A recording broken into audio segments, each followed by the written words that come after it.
Mummy কি রান্না করছো? এই যে বেটা আজকে খাসির মাংস হচ্ছে ভোনা, আর ওই টাংলি নিয়ে এসেছি খাসির, ওটাও করবো। এটা পেঁয়াজটা এবার লাল হয়ে গেছে, মাংসটা এবার দিয়ে দেবো এর মধ্যে।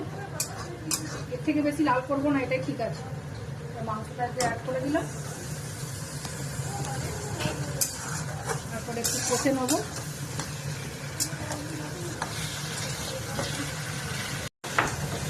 মাংসটা একটুখানি নেড়ে নিয়েছি তেলে পেঁয়াজের মধ্যে, আর এখন আমি এতে নুন আর একটু আদা রসুন পেস্ট দিয়ে দেবো।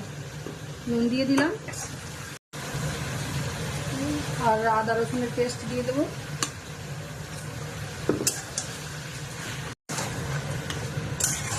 তারপর এটা একটু ভালো করে নেড়ে নেবো।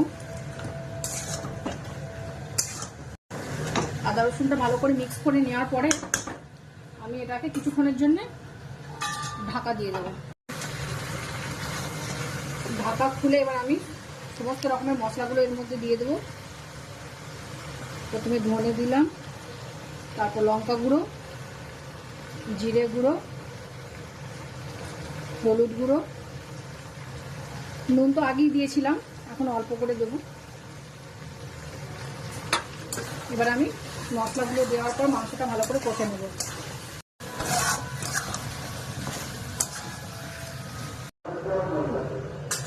এদিকে মাংসটা আমি জল ঢেলে সেদ্ধ করতে দিয়ে দিয়েছি, ততক্ষণ এটা হোক।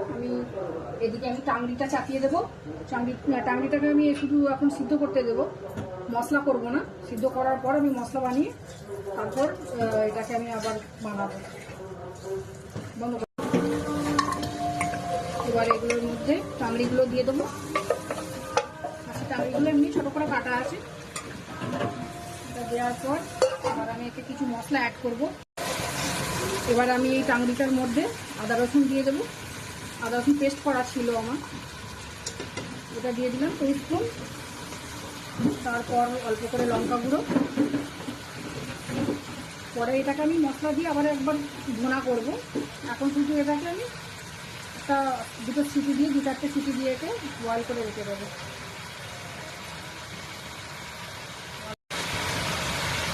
নুন স্বাদ মতো,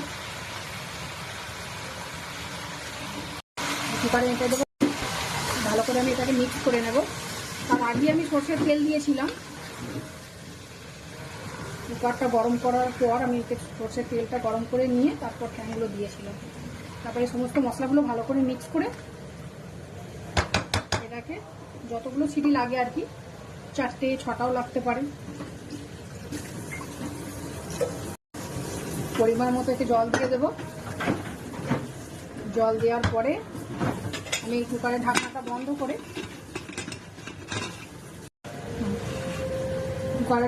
বন্ধ করে দেবো, আর একে 6টা সিটি হতে দেবো।